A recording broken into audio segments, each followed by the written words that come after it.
These are really cool paintings right here. Check this out. Isn't that awesome? Okay. Oh my goodness. What's going on? What's all this wind blowing?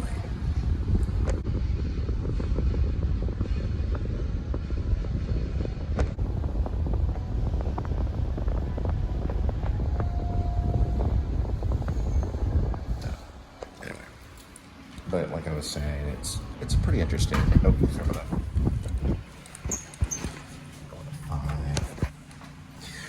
I just think it's kind of an interesting film because of just the value of the dollar and how hard it is just to make money.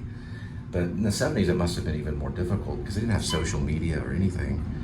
And he's just, like the main protagonist is selling all these different stuff, and he's making these phone calls. He's becoming like a businessman. And his love interest, who's 10 years older, wait a second. The love interest is like 10 years older, played by Haim. I guess that's how you say her name, Haim. She's like a rock star. She's kind of like, I guess she looks at him as like her husband, but I haven't watched it all. I have to rewatch it. I'm watching like halfway through it right now. It's a very, very good film. It's probably a masterpiece, just like P.T. Anderson's, all his stuff. It really is like, way better than a lot of the other filmmakers.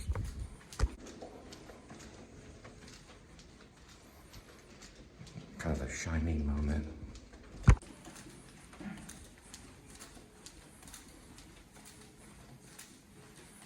Here we go.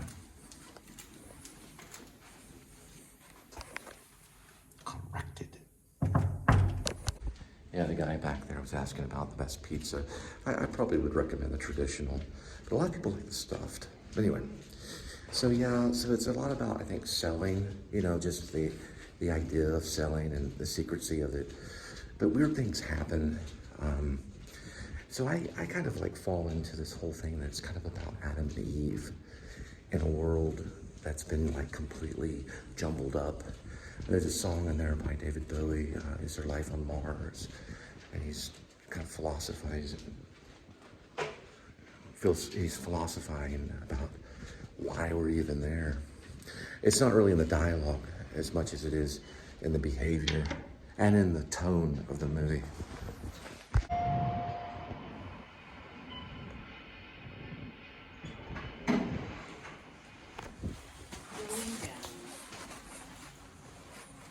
One time I was at the new school, actor studio, drama school, and the doors open, and there was a directing major standing inside the elevator. And I said, are you going down? He says, yes, we are going down. It was kind of a demonic moment. So the two characters in Licorice Pizza are Gary and Alana. Gary's played by Cooper Hoffman. It's hard to remember his name for some reason. Cooper Hoffman. Cooper's a common name in Hollywood. There's Gary Cooper, Bradley Cooper, Cooper Hoffman. Anyway, and then of course Haim. I'm trying to think of her first name. I just call her Haim. H-A-I-M. But also, P.T. Anderson, I guess, is also bringing up his roots in it. And I think a lot of people say it's like a bio film. So it's like a historical biography, I guess not an autobiography. And then a lot of people have said it's not. It's just a fictional kind of an account, kind of inspired by his connections in Hollywood at a young age. Because I think,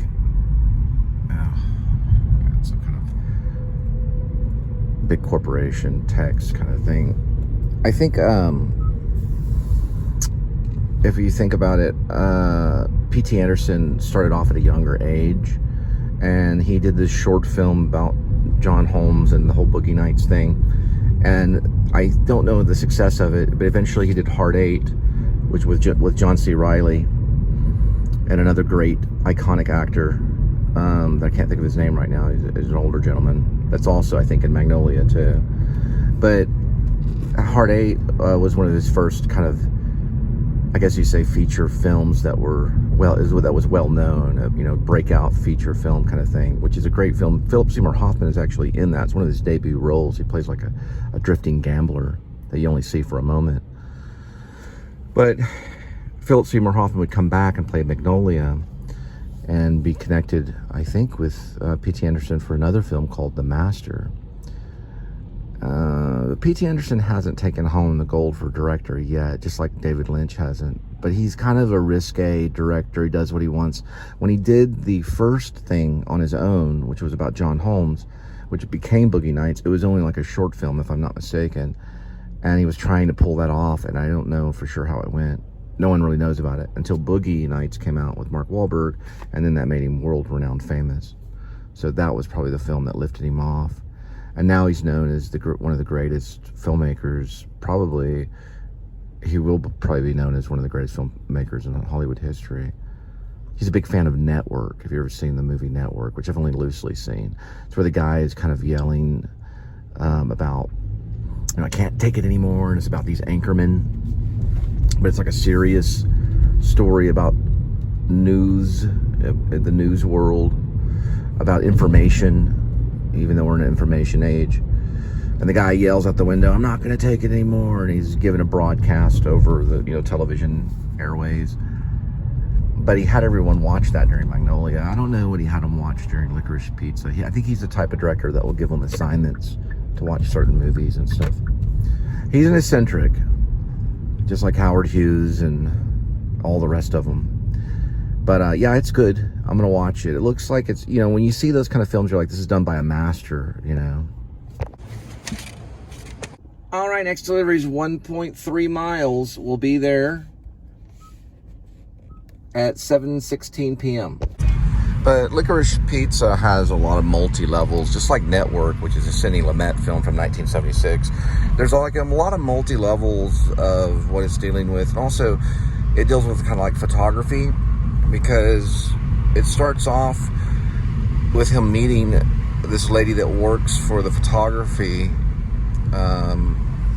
business that captures all the students in his high school, who's 10 years older than Gary, which is played by Cooper Hoffman. Wow, look at this right here. The go-karts are blacked out right now. It's a Sunday. Blackout go-karts. None of them are there. Rockwood go-karts, mini golf. Fort Worth, Texas. Like I was saying, there's a lot of different levels in it. It's not just cut and dry. And he hints at Gary's character possibly being kind of like a filmmaker, but also there's two different worlds. There's a young world, which is Gary's world, chasing after Alana, who's only 10 years older. She's only 25. She's still a kid. And then you have like Jack Holden, who's played by Sean Penn, and I know they did some wrinkling of his face, or they at least did some makeup or something, and he's playing this like well-known movie director that's trying to get Ilana back, or trying to not get her back, but trying to bring her into his world. And he rides a motorcycle, and he's suave. She ends up breaking his guitar, and there's a lot of running in it, which I liked. Kind of inspired me a little bit to do that in Cat Named Crook, because it's just a beautiful thing to see someone run. But there is a lot of running in it. One person, in this one scene, Sean Penn's on the motorcycle going across this, open lawn and about to jump this fire pit, and then Gary's character, is played by Cooper Hoffman, is running the opposite direction. There's a lot of just little moments in it. I think it's these people right here.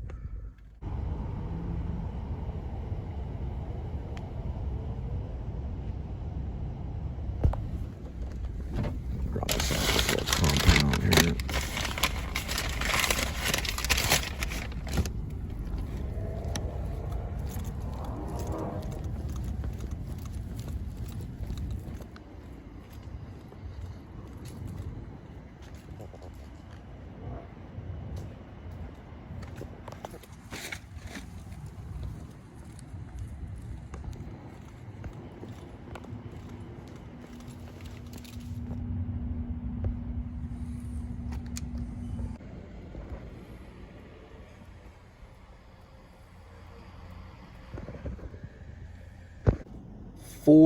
.2 miles, 9 o'clock is arrival time, 12 minutes. All right, this November, Tuna Christmas, and then in December, all the way before Christmas Eve, twas the night before Christmas, 2 shows at Casa Mañana coming up.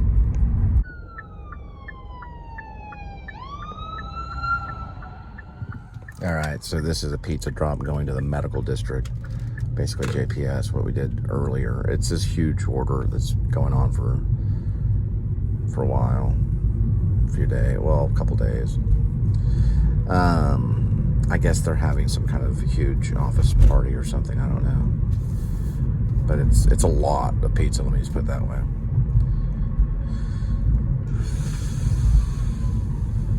And pasta, pizza and pasta.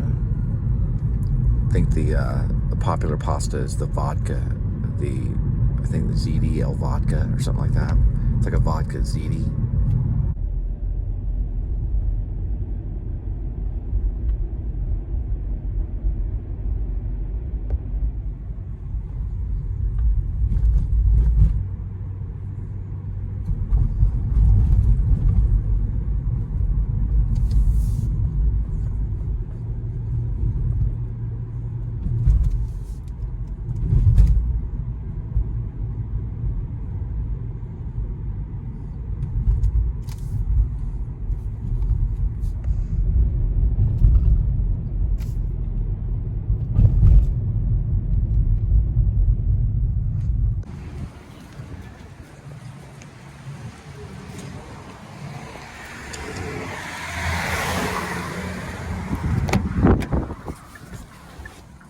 Bunch of nurses coming up there.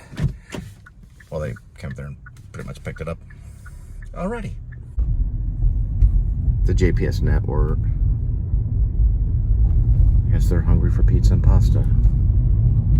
Something must be going on. Probably, I'm thinking an office party for nurses and doctors and things like that. And maybe even patients. I'd probably give some of it to everybody, whoever's around.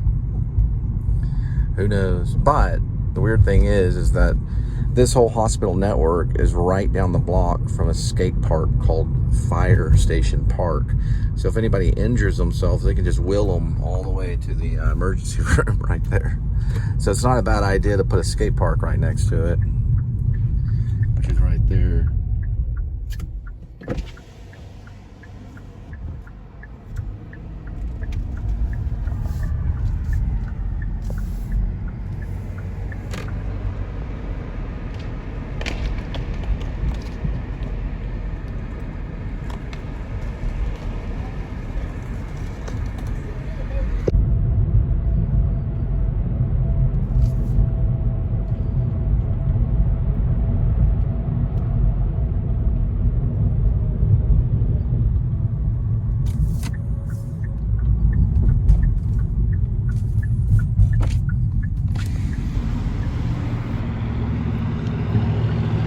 Be delivering on their motorcycle.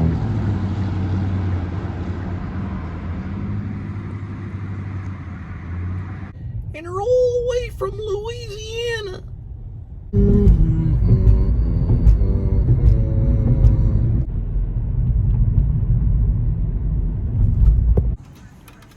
All right, another night of delivery. We're gonna head back to see Linda and Kitty. Meow.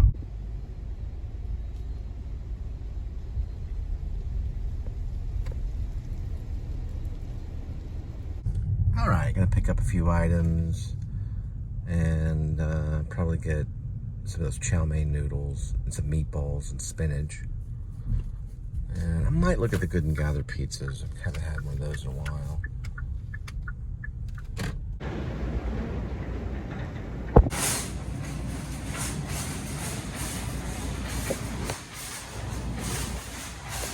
This will definitely come in handy for later.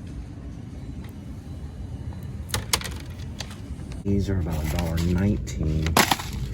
These are $6.59. We get 3 of them. All right, looks like the spinach is $1.99, which I got this right here, Good and Gather. And then this is $5.99, but it's 26 ounces. When this, it was a good deal, so about 20 bucks for right now.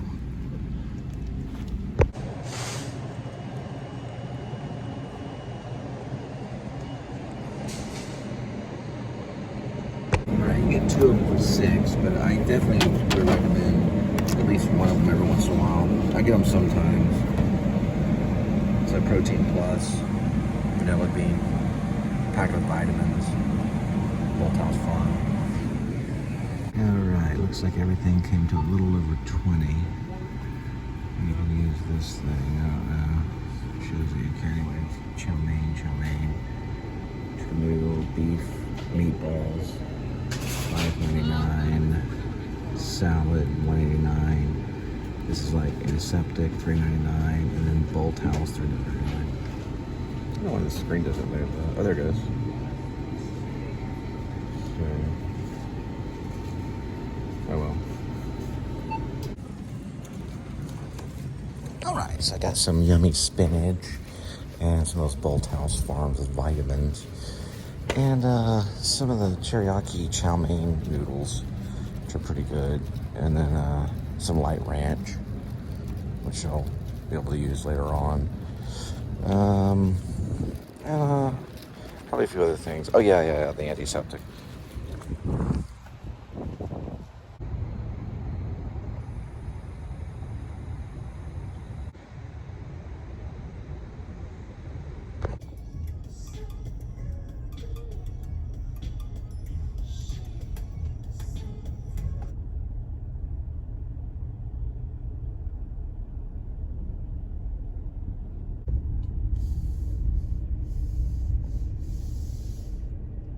Right now we're at 263. I'm gonna put in my rewards.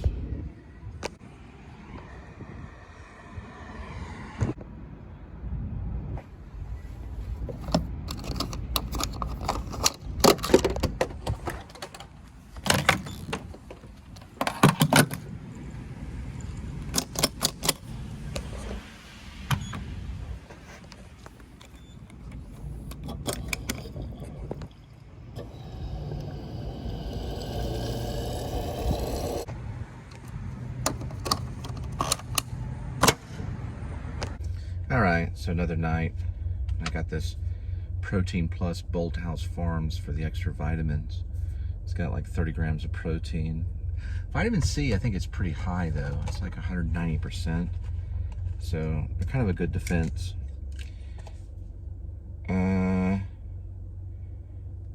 Vitamin C, 190%, 169 milligrams of vitamin C. A bunch of other vitamins too, from vitamin D, vitamin A, vitamin E. Then I'll probably, eventually what I'll probably do is, Skinny Midnight, the cat, the stray cat that runs up to me. You don't see it in the vlog because I'm too close to home or to where I'm at, that I cover the camera so you can hear Skinny Midnight. But what she looks like is she's pretty skinny. She's a black cat, but she's been fed. We think she might be indoor, and there's a rumor that her real name is Amy, so it's a stray cat. But someone said that they've seen it as an indoor cat, so I don't know.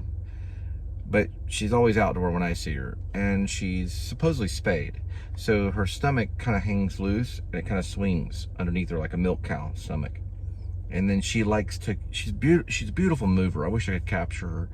Maybe I will one day, but she moves around almost like a spirit. She like kind of runs in front of you. She's pure black. So now my fear of black cats have completely gone away. But she'll run up these stairs and she'll run all around and she's just beautiful. She just runs all just beautifully.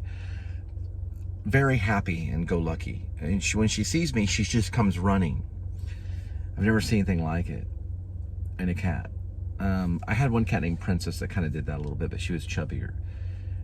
She reminds me of a dancer kitty, but that's what I should probably call her. But I call her Skinny Midnight because she usually, when I first saw her, she came at midnight. Got to feed her, and of course Edmund, and then eventually I'm probably going to get back to maybe watching the last half of Licorice Pizza, the P.T. Anderson film. I don't know, I just like the way it makes me feel. It's an interesting film. It's just the way it comes off and everything. I'll probably watch that. It was up for Best Picture, which I thought it probably should have won. I don't remember who won that year. 2021. I should know. Was it Parasite? It probably was Parasite. But anyway, probably watch that. you know, trying to think about what it's about, you know, it's historical. And then while I'm doing that, I'm not going to watch that until I'm editing. So like what I do is I export. It takes time to export. So I have like a break from the vlog. I really feel that it's a form of flogging, but it does less to the body. So a long time these monks would take this whip and they would flog themselves. And it was like dedication to the Lord. But it's vlogging. So we're not like, whoosh, whoosh, whoosh, whoosh. They'd like whip the back. They'd scourge themselves. Like they'd cleanse themselves. I don't really think it's that, but it is kind of distracting. So I imagine maybe one day I would be able to let go of the vlog, because sometimes I only get like 20 views. But I feel like if you can hear this, I feel like it's a great thing, and that people are going to really appreciate it one day, and really, you know, like maybe Ingmar Bergman, or is it Egmar Bergman? I don't really know how to say his name, but maybe he was thinking the same thing when he was making Seventh Seal and some of those films, which people really like. I like watching Bergman films and other stuff. But like maybe he was thinking that in his mind, like one day I'll be done with this filmmaking. But I heard he didn't really like making his comedy stuff for television. So that may have been his vlog.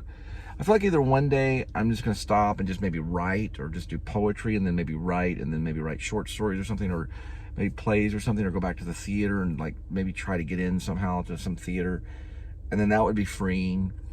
But there's this creative aspect that I have to do this kind of stuff. I like the dance of it. I like the movement of it, because I have a background in theater and a little bit of background in mime, a little one, not a big one, you know. But mime is beautiful because it's the art of silence. We just like to chat, you know, in this vlog stuff. It's like the art of having a conversation. But it's also the art of like creating dialogue at the present moment, you know. And it's also the art of capturing something at the present moment. So I thought maybe if I am offered a film, or if I get to that level, I'd probably be really good at doing it, because I have to think on my toes, you know. Anyway, what is this? Oh, way too long. Oh, we'll get to the next segment. The purple light to wash me clean. It's the purple light. The purple light.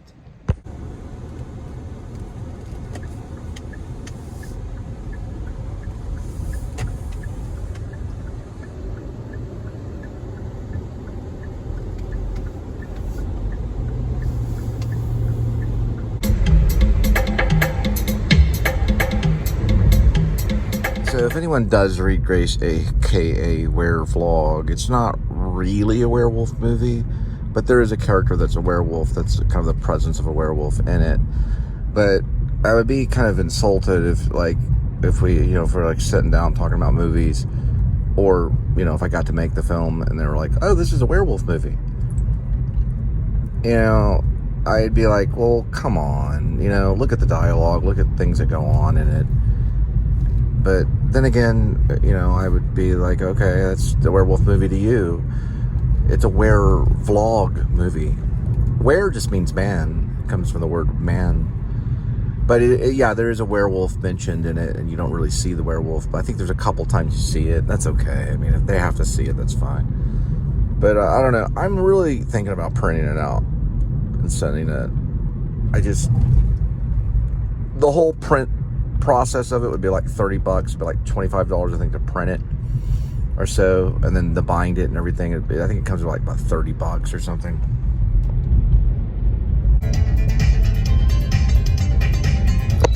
Oh, you looking outside, Edmund? No, Skinny Midnight's not out there. Sorry, your girlfriend's not out there.